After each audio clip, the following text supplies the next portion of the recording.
This is the Lavender Water Podcast with Matthew Williams. This is another installment, and today I am being joined by a good friend of mine.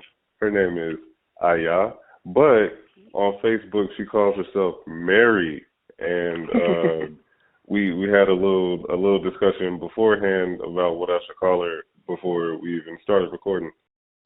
My name is Iyah, but normally I go by my middle name, Shamaria, because that just seems to be easier for people.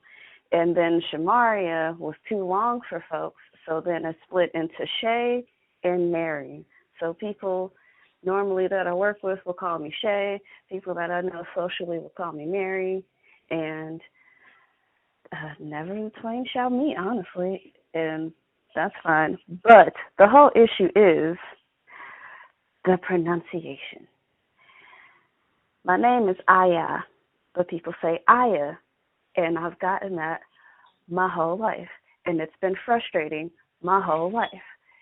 And you go back and forth with, like, is it really that serious? And yes, it is really that serious because it's my name, and I got to hear it said wrong, not like all the time. So when I was going to go into, I said that's understandable. Yeah. No, because, like, you know, I was like, you be trying not to make a big deal about something. You don't know is it just me? Am I taking it too seriously? But so when I was going to go into nonprofit work, I didn't want to deal with it at all. So I asked folks to just use my middle name, and that relieved so much freaking stress, like instantly. I don't know what's so hard about it. I guess it's just, you got names like Iyah. Iyah has Iyah at the end of it, but it's pronounced differently than my name, or like names like Mia or things like that. Like people are used to those kinds of names. It's like even with Aaliyah, it's like a lot of people say Aaliyah when it's two A's. You know what I'm saying? Exactly. I think that's literally what I just did. That's what I just did. I didn't know that, actually. So it's like, I think it's something spiritual, because with your name we have Iyah, the Y-A-H, and then with Aliyah, you know what I'm saying, the Y-A-H at the end, and then even my name, Matthew, which translates to a gift from God, or God's gift, or even in the I think it's Kosa, Simpiwe. It's like, it basically translates into we are lucky to have him, a gift from the Creator. But it's like with names that come that heavy with is basically God is in it. It feels like man has a hard time saying that name. Yeah. Yeah, I mean, my name translated, so Iyah means I shall be, or at least that's what I was told. I shall be, and then Shamaria means the keeping of the Lord. So that's just one whole heavy name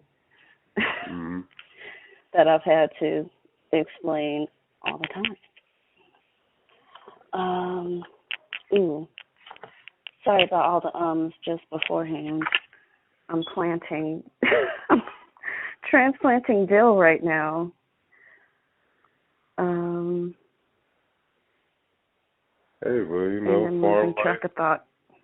You know, getting people, acclimated with what else we're going to be getting into in the future in Lavender Water Park podcast is learning to plant your own food and, survive on your own off the grid. I'm going to start talking to people like that, and Iyah is one of those people that she lived farm life for a little minute and had an experience, with that. Yes. A lot of green thumb people, you know what I'm saying? We like that over this way. What I'm really into that I feel like is not talked about enough is like sustainability in city life. I I love the country and I also love the city, but my goal in what I do is to make the city as like green as possible. I feel like a lot of environmental folks are so eager to leave it all behind, but it needs to be made better for the folks that want to stay here too. Yeah, the people that can't afford to leave. Right. Like it'd be nice if you could herd sheep through the streets or some shit like that. That's my like utopia dream is to see crosswalks for ducks and shit. Oh shit, can I cuss? Yeah, this is it's a explicit content podcast. It's fine. I did like a community station interview on the farm actually, and I had to like remember to, like, but yeah, no, that is what I do. That's what I'm into because I care about the people around me. And love is the language. We can all be better. And you know what? Mm. Cincinnati, like, is on all these, like, lists or whatever. It's like a super sustainable city and all that. And that's great. But it focuses on, like, the community garden scene or things like that. It's not, like, based on infrastructure. And the city does not make it easy for people to do what they do. Like, most of these community gardens or people who are trying to live sustainably have to, like, break laws. But the city will happily take credit or happily take on that title while not doing anything to make it easier for folks to live that way, and that pisses me off. Right. This is for those out there who don't know, I'm from Cincinnati, Ohio. Iyah is from Cincinnati, Ohio. Are you from Cincinnati? I don't want to make that assumption. I'm from Avondale. Born and raised. I was also raised in Avondale for like 8 years of my life. Mm-hmm. The West Side took me in, Clifton took me in, St. Bernard, Elmwood took me in. But yeah, it's always gonna be A1 since day one. But you're like big on the activist side on like South Cummingville, right? Yes. I don't know that I'm an activist. It ain't like I be at protests and stuff, but I be at the community meetings yelling at like, city officials and stuff. With it, though. Like, I don't think like. Oh yeah. Like, you don't gotta like be at all the protests or nothing like that to like it's like activism. I think like activism is like what it says, like get active in the community and doing something to, rectify the situation. Oh yeah. Yeah, I joined the community garden first. I found out it was right down the street from my house and I never knew that. Joined when I was 18 and then I joined community council after that, not even realizing that this is politics. I was like, oh, well then, I'm got myself all into that, I guess. So I took on that role, always being the youngest in the room and not knowing what anybody's talking about. It took a really long time for me to really find a voice in it, or really feel like I knew what I was talking about. I mean, I knew what I cared about, but there are ways that folks in power will try to discourage you, and one of those things is using super technical language that makes you feel like you don't know what you're talking about, when really it can be simplified. They just won't do it. Oh, shoot, this is the wrong thing. Yep. Yeah, it's always a boys only club. Oh, my God, yes. And then when you're also into anything green, or at least when I started, it's been changing now, but was all older white men. And they're nice enough, I guess, but they're also completely unaware of how to speak to people appropriately without making them uncomfortable. Yeah. And that was quite the journey. Yeah, I'm sorry you had to go through that. Oh yeah, no. Honestly, I'm sure anybody who's gone through this field or whatever is in this field has to go through it. Nothing as bad as being being in Wisconsin. Being at the farm was a great experience. The ladies on the farm were very aware, but outside of that was like Trump territory. And it was very weird. Anytime I had to like leave the farm or anytime they would have people come by and you don't know how any one person is going to react to you. It's different in the city. They expect to see black people at least somewhere at some point in time. No, it's like, gosh. But yeah, no, that's been changing since I've gotten older. I am really happy to see that. There's a lot more people of color. Yes, that's the word. I was going to say there's a lot more black people, but there's a lot more people, other people, period, that are, you know, feeling empowered and putting themselves out there and living this great green life. And I'm so happy to see it. For sure. So speaking of the green life, tell me more about Wisconsin because, like, I honestly don't know why you were there or how you ended up there. And, like, I remember, like, we spoke while you were there from time to time. But, like, you know, like, give me, like, a little rundown. Like, what was that like? How'd you get there? What did you learn from it? Oh, okay. Well, huge. I was there for 2 years, so there's a lot to take out of that. But, Echo Valley Farm is the name of the farm, if anybody wanted to look it up. Oh, sorry, Echo Valley Farm, Wisconsin, if you want to look it up. But anyways, so I had a friend in high school whose sister lives there, and she asked if I wanted to come up with her for a week while we were in school, and I went up, and I loved it.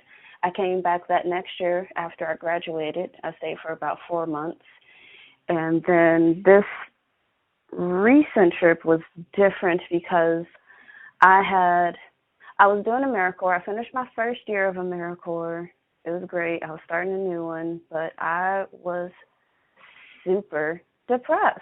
Like, my career was doing great. I had so many opportunities. I could literally work anywhere in the city if I wanted to, but I was just sitting at home crying. And, like, that's just not normal.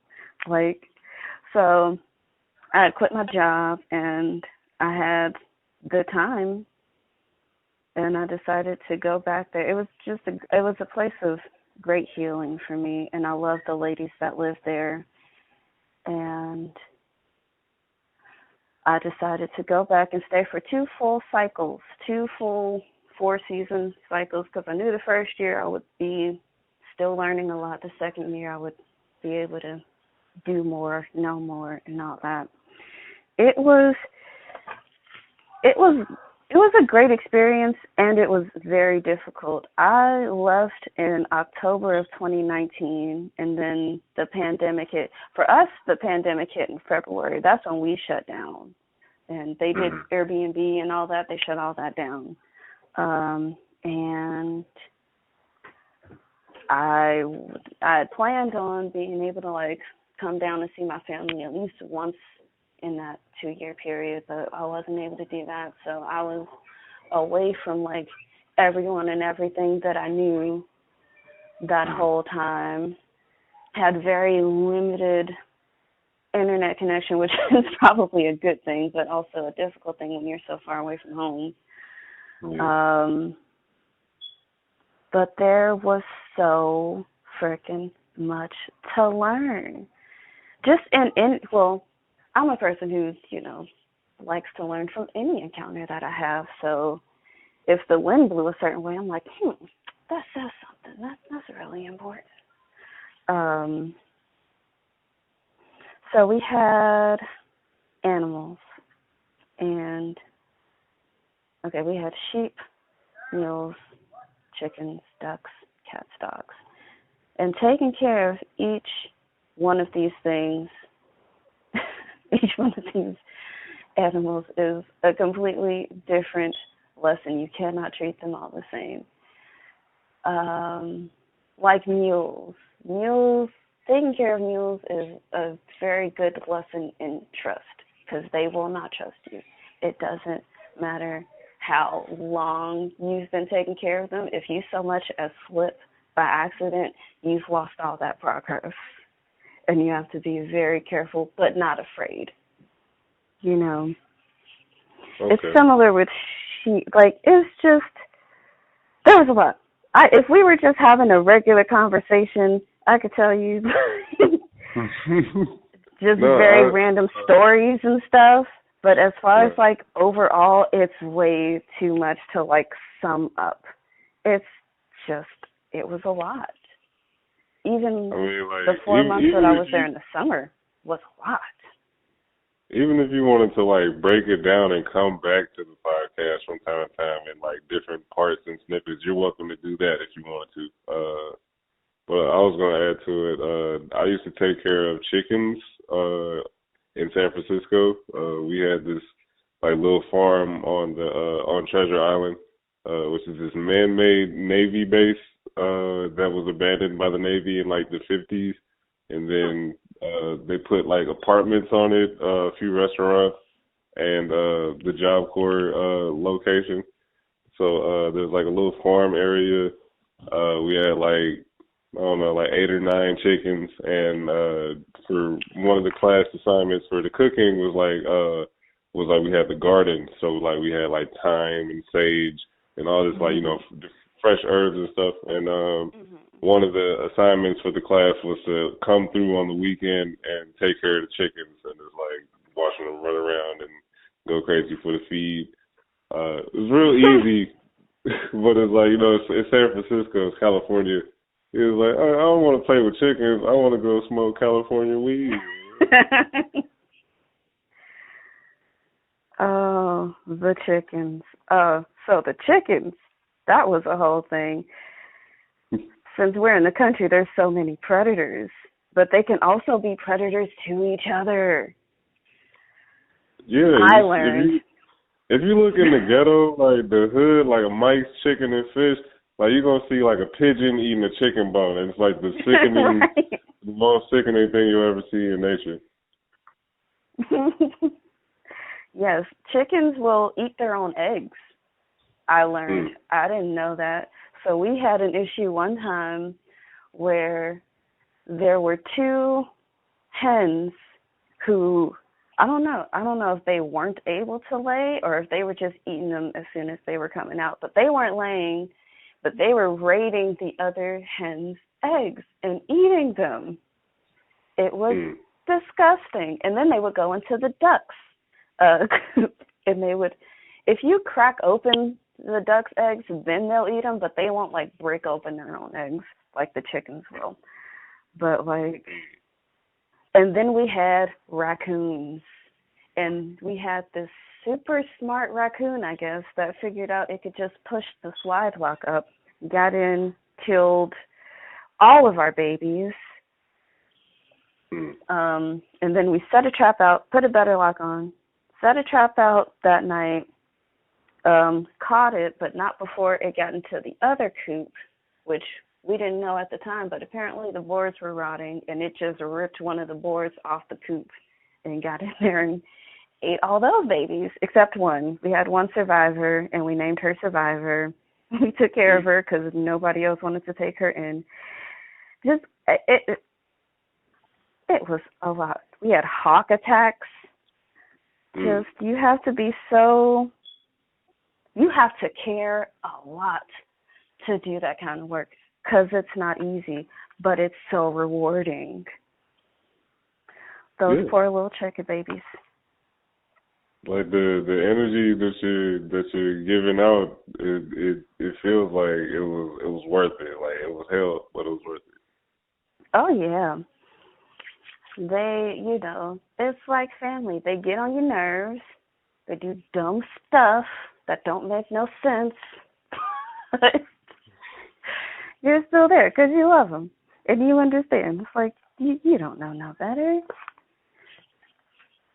The little babies would so we rode a Kawasaki around the property, and they'll be somewhere out of the way, and I guess the engine or something freaks them out. They will run right in front of the Kawasaki and just run like I'm chasing them, but you weren't even in the way in the first place. It's so frustrating. But they're so cute though. They're just adorable. And in the same vein, that's how I feel about, well, not like chickens, but, it's not easy doing any type of community work because you don't know how any person is going to react to you trying to make a change. And they've been living there 30 plus years, and have watched very many changes happen that you haven't seen. And it's are you going to stick with it, or are you going to let these people who don't participate, get to you? It's cool that you're saying this because I was just talking to Reggio a couple months ago about this. And he was talking about how his job has located him in the Fae. And I was like, yeah. They got you smack dab where it go down. And he was like, bro, keep it real. How much of a chance you think I got? I was like, oh no, it's So he was explaining to me having to go door to door telling people about, community activism and motions in the community and stuff, and it's it don't sound like the best idea, but I feel like he has what it takes, because he's exhibited that he's cared in multiple locations, and it's he's in the Cincinnati thing. It's for those who don't know about Cincinnati is it's like a myriad. It's a maelstrom. It's y'all know them cartoons where they start fighting and it's dust and you see the fists and the feet flopping out of it. You know what I'm saying? That's Cincinnati. It's a chaos. It's inexplicable. You have to be there to feel it, and when you feel it, you're like, yeah, this is it. Yep, this right here. Yep, Queen City. It can grab a hold on you, and you care about it. You want to care for it. You want to help the queen.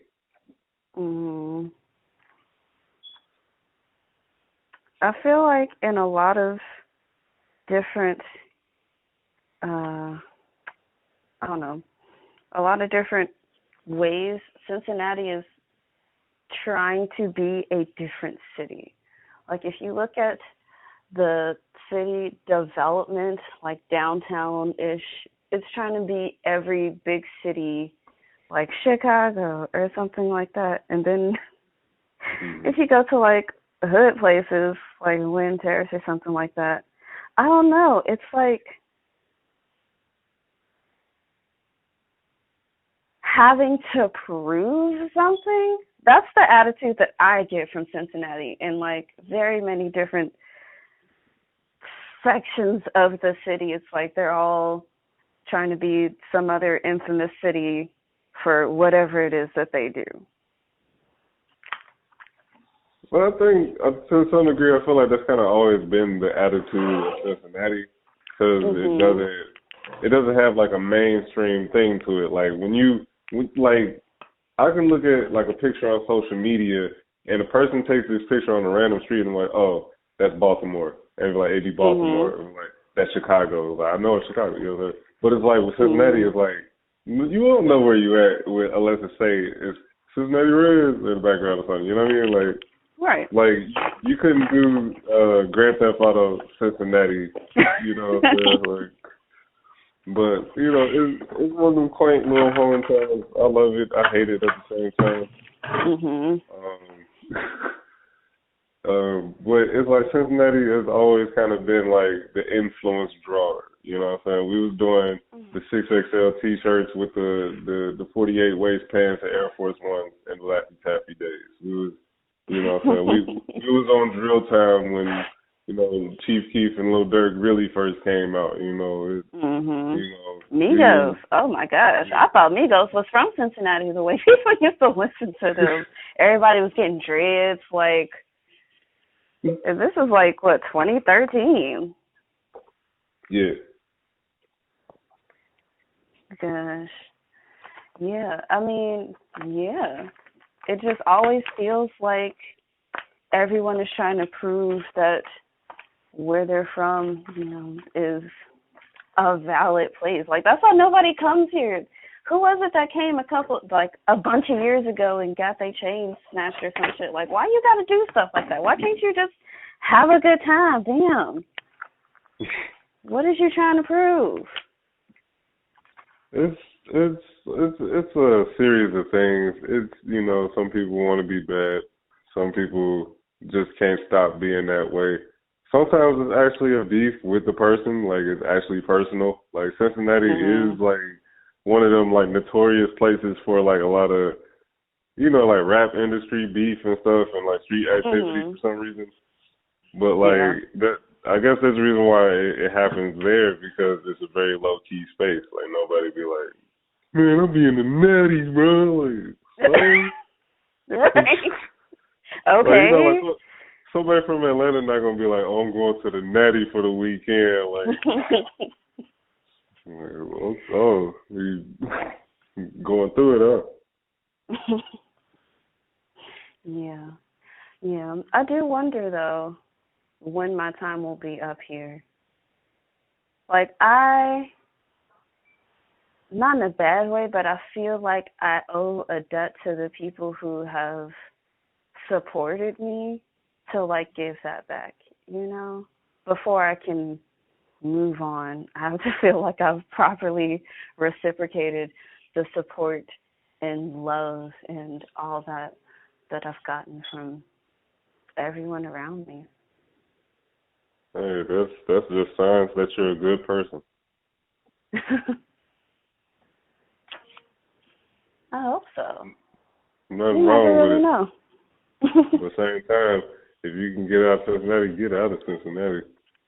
Mhm. Like if that's how you feel, you know what I'm saying? Otherwise, like there's nothing wrong with staying in Cincinnati. Like there's obviously plenty of people who stay in Cincinnati on purpose. Right. On purpose. Some people would be trying to claw their way out of there. I was one of those people. Mhm. The city. But then it's like every time I leave, then it's like, I just want a cheese, Coney. I just want a bag of Grippos. I don't see myself staying here, but I want to do something significant before I just up and leave. Like I'm not done yet. Yeah, we always want to help the queen. That's always what it is. Save the queen. That downtown, sing the queen city. Some I don't know. It's some weird Cincinnati flying pig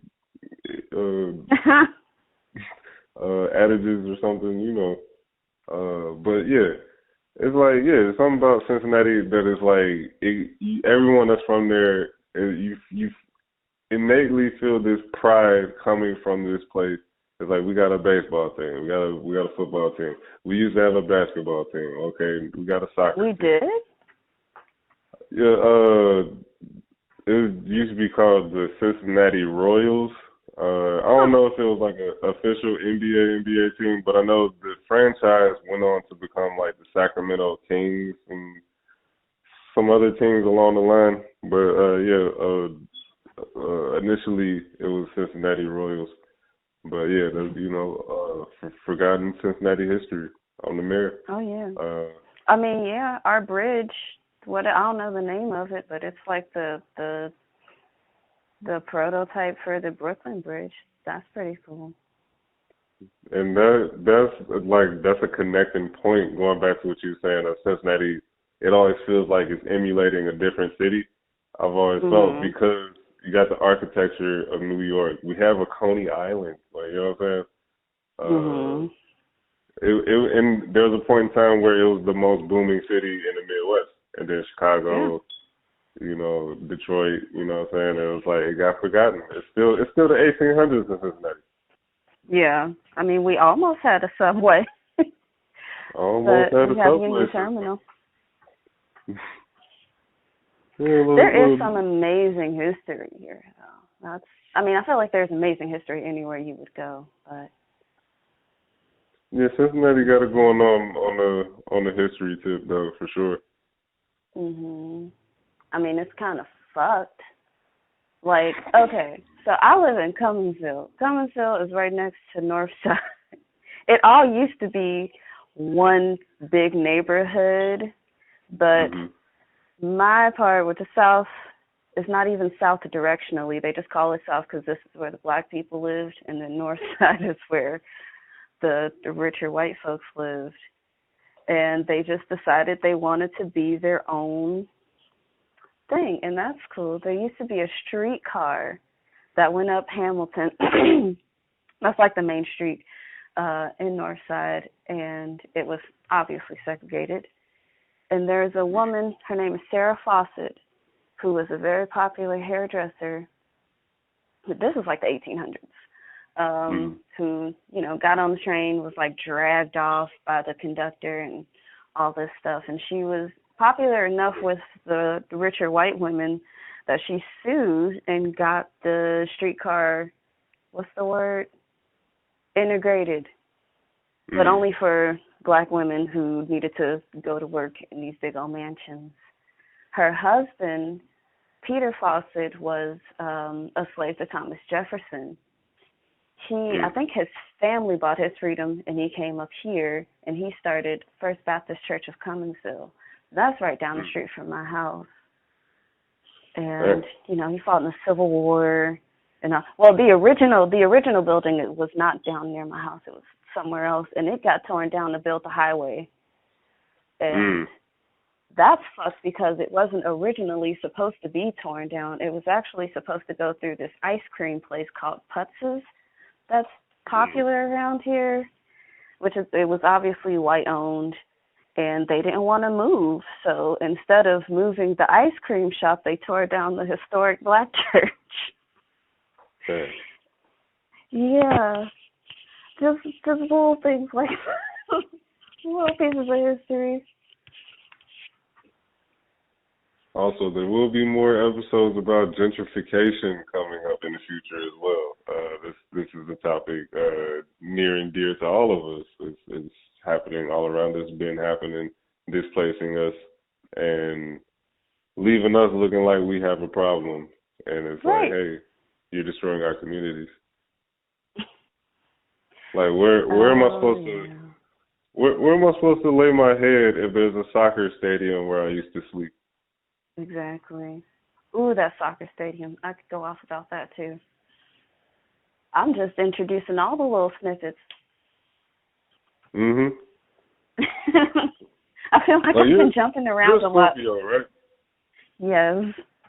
Yeah. See, I got a crazy chemistry with the Scorpio, like of all the water signs. It's like y'all got like fire to y'all. It's hard to believe that it's a water sign. Huh. I don't know much about astrology. I'm learning now because everybody around me is into it. But I still don't know sign characteristics. It's like if you was into Pokemon, it's fun like that. That's how I look at it. It's like, oh, you're selecting them all. Then you look at the people that fall under these characteristics, these signs and whatever, and oh, they do kind of act like that. Right. It's mental. It might not even really be a thing, but it's like in my eyes, I don't know, man. I mean, I believe it is because we are made up of the same elements that make up literally everything else in the world. So why wouldn't we be influenced by them? Right. Yeah. I did my birth chart and I was red. I was like, well, damn. Yep, that's true. I just remembered the story I was supposed to tell you regarding identity and the names and stuff. Oh yeah. Mhm. So I think this is how we're gonna end the podcast with this little anecdote. So so the year is 2015. I'm attending Job Corps. I'm in the advanced program for culinary training. I got a lot of great people around me, and we get new students basically every week or every other week. So in this particular class coming in, or was it like every month? I don't know. But it was like this particular class that was coming in, they had a trans woman in their group. And her name was Nina. Her dead name was Ramon. Okay. So note that everyone knows what the name not to call this person and the name to call this person. So my name is Matthew. Okay. Mm-hmm. It's too simple. Yeah. So, this whole time of going to Treasure Island, everybody would mistake my name. Because I used to hang out with this guy. His name was William. My name is Matthew Williams. So, they'll call me William. And I hung out with another guy. His name was Michael. So, sometimes I'd be Michael. And then what made it worse was my name is Matthew Williams. His name is Michael Gilliam. So, it just made it so hard. So, there was another guy, his name was Dwight, and I think we kind of looked alike. So in the sense, they would call me Dwight. So then there was another time, another dude, his name is Josh. They calling me Josh now. We don't even look alike. We don't even talk the same. Right. We're not even the same like complexion or nothing. We're not the same height. It's like, bro, now y'all just throwing it at the wall. So it's like when I just look at this trans person, it's like they know to call this person Nina. Why can't they call me Matthew? You know what I'm saying? And it's like I think like it's like not even that like I had beef with like trans people or nothing like that, and I want nobody to think that. But it was like, how the fuck can't y'all say my name? Like, I didn't give y'all multiple names. I gave you one name. So you know, I definitely understand where it's like, how can a person not pronounce the name? And I told you what my name was. You could read what my name was. People would literally argue with me. People would, like, there are people who will be like, well, it sounds the same to me. And I'm like, but you're, okay, whatever. There was one guy who was literally like, well, I'm pretty sure you said, and I'm like, so I don't know how to pronounce my own name, but you do. Excuse me. Sorry. Wow. It was just, yeah. Okay. I don't know how this went. I feel like I was kind of all over the place. Oh no, you good. To me, that was a perfect presentation, and we're going to end it like, ladies and gentlemen, that was the Lavender Water Podcast, brought to you by the United State of the Art and Once New Clothing. This was my guest, Iyah. Thank you for being on my show. Thank you for giving your experiences with the farm, with being involved in the community, and knowing that our names are our names, and put a respect on our names. Thank you for having me. For sure. That was fun. Peace. See ya.